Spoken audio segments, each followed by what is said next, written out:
I'm Emma G. Rose. I'm Shel Shearer. We're indie authors. And this is Indie Book Talk. Hello and welcome back to Indie Book Talk.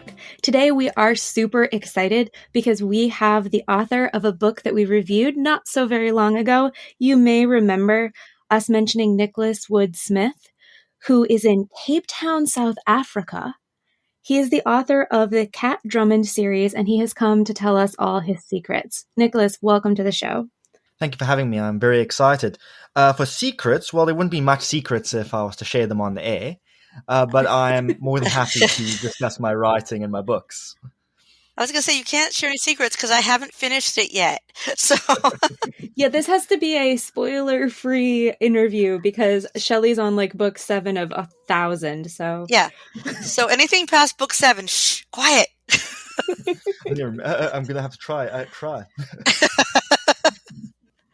So there's what, 15 at the moment, I believe? So there are 14 primary novels in the Kat Drummond series, but in the greater Catverse, there are 2 additional novels. One of them's only actually coming out on the 21st of December.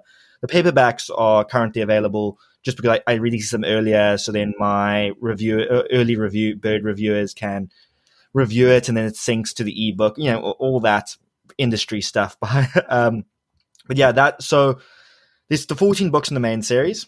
You can probably detect there's 1 a.m. here because I will be prone to rambling. Go for it.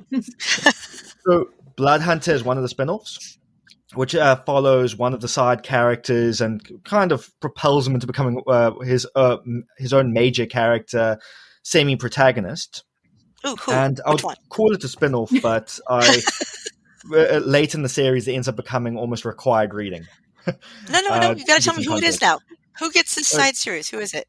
So Blood Hunter is about the background and origin story of Guy Mgebe, who's Brett's silent friend.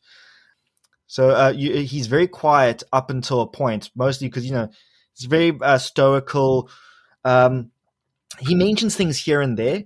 Like in book 5, he may no spoilers, but he mentions some stuff about his background. And a lot of people, just brush it aside. But when I wrote that, I realized, wait, this guy's quite kind of interesting. I want to write his background, especially because he's Xhosa. So he's from a different part of South Africa than where the Kat Drummond series is mainly set. And he allows me to explore some more background to the region and some more of the geopolitics that's kind of referenced. Kat constantly is talking about, the Zulu Empire and the 3-point line occasionally, but it's always in the background. The monsters are what she cares about. But this book is set years before in the heart of the Zulu Empire, so you get a lot more of that context, and you see the area and the Catverse from another angle. Guy is also just a really cool character. Sorry. Yes. But so that brings up a thing that I mentioned in my review, and I think we talked briefly, you wanted to mention it, where I had said, I never got the feeling that I was in Cape Town. Now, was that just me because I was just reading monsters, or are you trying to really imply Cape Town, or did you want to keep it more generic, or... So this is something which it's come up on some of the Facebook groups before, where people have said, oh no, it doesn't seem so African enough. And they see Cape Town as, as you say, a little bit generic. And I think the thing is that Cape Town's actually quite a cosmopolitan, many people would say European-style city, in that it was in the past, a white settler colony. It's been very much anglicized. It was founded by the Dutch, governed by the British for a very long time. So it's very cosmopolitan. And the big thing about cosmopolitan cities is they tend to start reflecting most modern cities. Mm-hmm. Especially later on in the series, Kat does go into other parts of the city where I will it's far enough in the series where I think I'm not going to scare people off. So I start throwing in some Afrikaans and throwing in some slang, stuff which I think might scare some early readers. But I'm like, okay, you guys have read for this long enough now. I'm just going to throw in a few Afrikaans sentences. And but also Hope City in itself is a combination of being like real life Cape Town, but also I've put in my own alternative things. So it's not just the magical stuff which has, changed the city. it's also the state of the politics and the part of the alternative history that's formed the Cataclysm. Because the Cataclysm triggered in 1993. So if anyone knows the history of South Africa, in 1994 was the first democratic elections. So when apartheid was ended, effectively with those elections, and it was in real life, it was ended by a referendum, a democratic referendum, where all the white voters decided to vote to end apartheid and give the vote to the black population. But in this world, that didn't happen because the Cataclysm came, zombies started tearing people apart, dragons started taking over cities, the Titan awoke and then was promptly put to sleep. So in this world, the apartheid was ended by decree by a transitional government that then started falling apart because it's kind of hard to govern a territory that was already on the verge of civil war now that there's magical warlords and monsters and magic and all this other stuff. But that's why the Cape Town, Cape Town, Hope City is a mutated form of Cape Town because it's much larger. I've been meaning to actually draw a proper map of it. It's mostly just been, it serves me to be a little bit vague with its geography.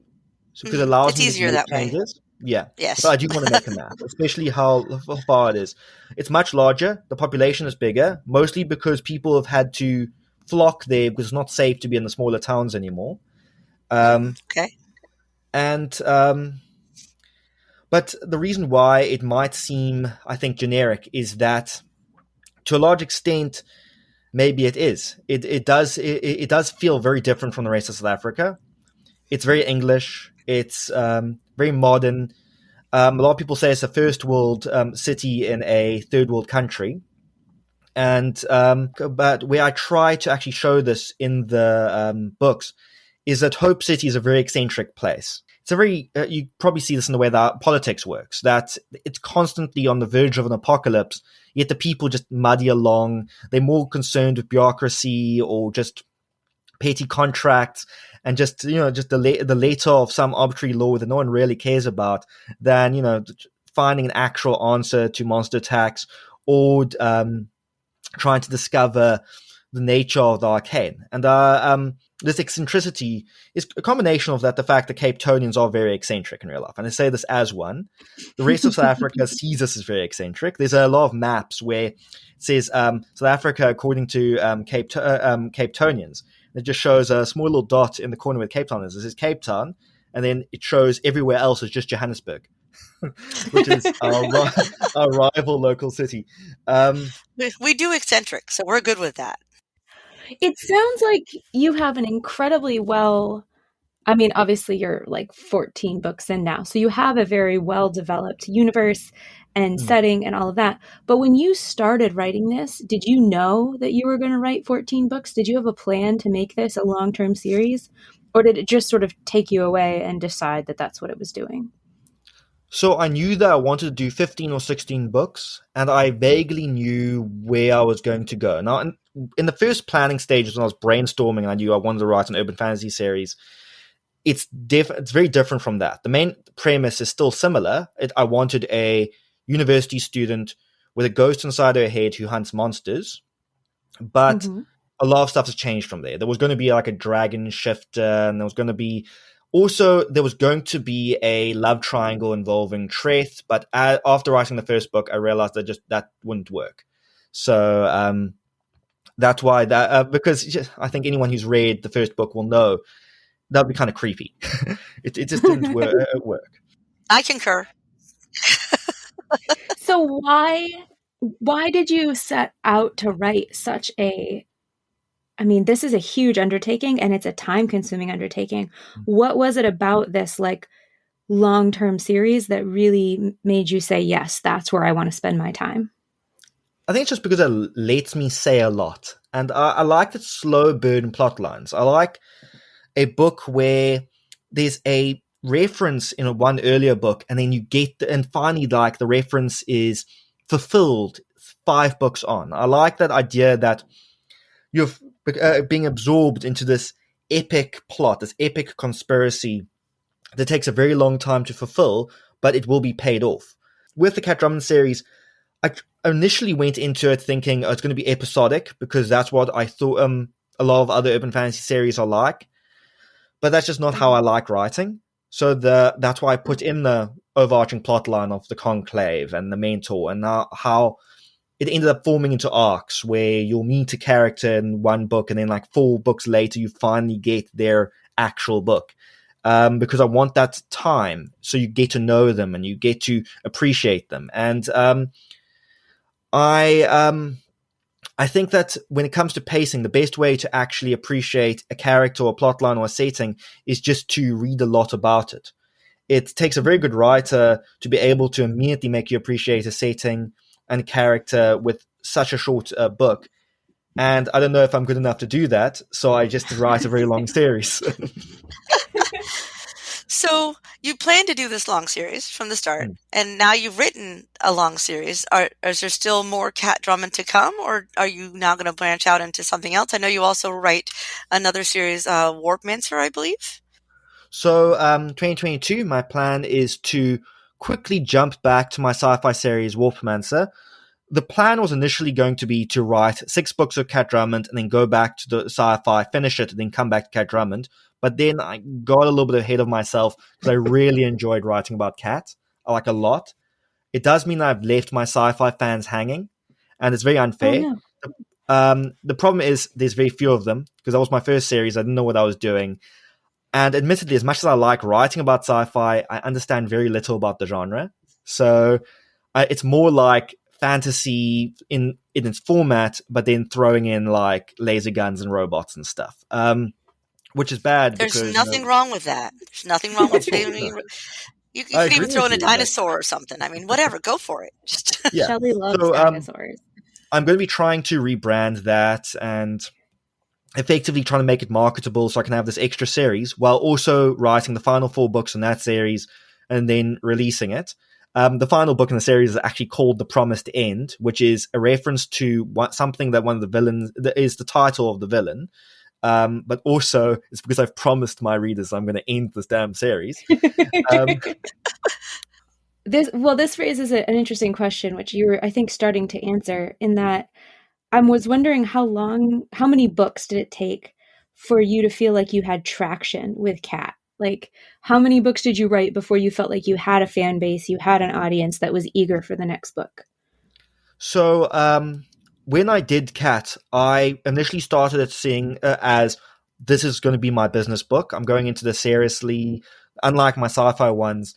So I wrote the first 3 chapters as like a proof of concept. And then I sent it out in BookFunnel and collected I think 2,000 subscribers based on just those 3 chapters. So I had a fan base from the get-go. Unfortunately, not all 2,000 of those people actually purchased the book, but still nice. Wow, yeah. And I rapid released the first 6 books. So I didn't even plan a relaunch until, besides, just maintaining my the subscriber fan base and just keeping up the hype a little bit. I could have done more, but we can always do more, and hindsight is an arsehole. So I would say that it's hard to tell because I released the first 6 books within weeks of each other. So I would say that technically book 1 maybe, but that's only because I released the book so far a year ahead of the initial launch. So I had all this time to really get these people on board. I don't think it would work now, mostly because too many authors are doing mailing lists. I remember back when I started my mailing list in 2017 with my sci-fi, I was able to get hundreds of subscribers a month with ease, without almost any effort. I just had to put it out there and I just got it. And valuable subscribers as well, not just like spammy ones who are just going to just never open my emails. Now I'm lucky to get in the double digits per month with effort, and most of them won't open my emails just because there's just too many authors doing it. But at the time, it worked, and rapid release also helped. But obviously, with hindsight, there's plenty of things I could have done better. But I think I will be able to do them better now because I've got this experience, and also I've got a nice little war chest from the money that I've made from the Cat Drummond series. So I like that, a war chest. It's definitely that. It's all a crusade. That's an important takeaway, I think, for those out there who are learning about marketing, trying to get your books out there. What worked even in 2017 might not work the same way today. Like this industry is evolving so rapidly that to a certain degree, it's sort of experiment and see what works. It's exactly that. Have you done any other experiments that you feel like really paid off for you? So, where I would say my series really exploded was with the advice of one of my fellow authors, N.A. Grotopas. I've never actually pronounced her surname, so I'm probably butchering it. If it was Afrikaans, it would be like Grotopas, but it's American, so I'm not sure. But she advised me to do a box set of the first 4 books and then release it at 99 cents for an entire month and just plow it with promotional email lists and advertising and everything. And that was my best month ever. Got, I think, hundreds, if not maybe 1,000 new fans. It was excellent. And the read through and people loved the series. That was probably my best moment, because at that point it was last year June, and then I extended it to July because it was just going so well that I had it 99 cents for 2 months. But this was in when the tactic was still a little bit new, and now everyone's doing it. And the big problem is that the types of people now most of the people now who are going to be buying 99 cents box sets tend to have huge TBR lists. So it takes them a very long time to get to your book. So you're only going to see dividends, if ever, months later. Well, that's true, because they're going to have all these other box sets to read. But so that brings to another thing. So you've got all these Cat Drummonds and you've got Wortmancer. How many books do you write a year, for heaven's sakes? It used to be more. I'm trying to remember. The problem is that it dropped dramatically in 2020, due to just lockdown blues. And this year it dropped even more because I had a full-time, part-time job where, the type of thing where you're being paid part-time. It's meant to be part-time hours, but the problem is it's something where I'm a project-driven guy and I don't really stop until I've reached a certain threshold on my project. So if it's a book, I like to finish a chapter, or I like to finish 2 chapters, or whatever, or with certain word count. But this was social media, and there wasn't really any sort of stopping point. It's just expose this organization, just make sure they have a good brand, a lot of followers, and just keep posting on Twitter. And Twitter is a vile place where the problem was I was good at it. But the problem is I was good at it, but I hate it so much. Now, I will say I'm good at the South African politics side of it. I'm not good at the fiction marketing side on Twitter. I don't understand how, honestly, when I look at Twitter, I don't understand how it can be used for anything other than just trying to foment political tribalism. You have very strong opinions on Twitter.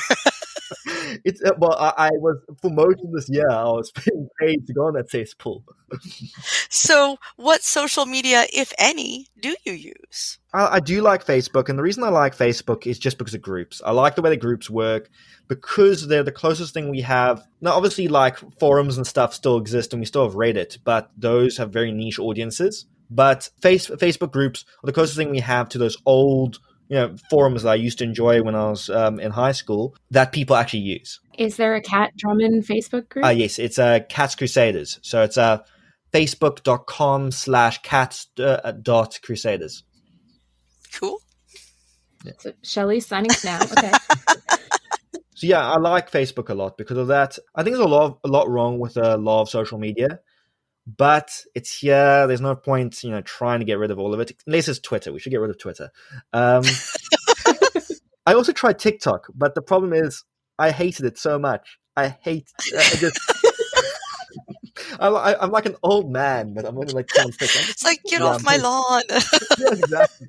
No, my biggest problem with TikTok, though, was I was using it for marketing. I was going in there with the extremely insincere goal of trying to sell books. The problem is that there's soft geolocking. So all my organic reach for my videos was only to South Africans, and South Africans don't read. It's something where I've tried a lot to get South Africans to read. They don't. Okay. No, the problem is that so our percentage of novel readers is actually the same percentage as the United States, but we have a far lower population. So it's not that it isn't that a critical mass where it's worth it. Where like the UK has a very small population, but it's got like a massive percent of UK citizens actually have read a novel in like the last year, which is so it makes it a viable market. When just the lower than 30% of people have read a book in the last year in South Africa, and also tends to always be nonfiction, and of the nonfiction tends to always just be about sports. I never thought of those kind of things at all. Well, we're glad that you're here to talk to more of the American market. I think we do have some listeners in like Australia and Canada, definitely. If people do want to hang out with you online, they should probably go to Facebook since you hate all other forms of social media. Do you have a website as well? Yes, nicholaswoodsmith.com. So they can find you there if they don't like social media at all. Yes, yeah. And in fact, I'd prefer for you to hang out with me there, because then I don't have to share any of my traffic with everything else on Facebook. You won't get distracted. I've got a lot of nice stuff there. There's law articles if you want to read more about the history of the Catverse and my alternative little history where I try to justify my history degree. You can read it there. Justifying your history degree in urban fantasy. That's a new one. Yeah. That's like a sport, justifying your history degree. Hey, I've written so many history articles, and I'm like, well, no one cares about these, so I'm just going to make an alternative history of South Africa. And that's actually made some money. It seems to be going well for you. Thank you so much for being on the show. It's always interesting to talk to an author with a different perspective. Thank you. It's fun.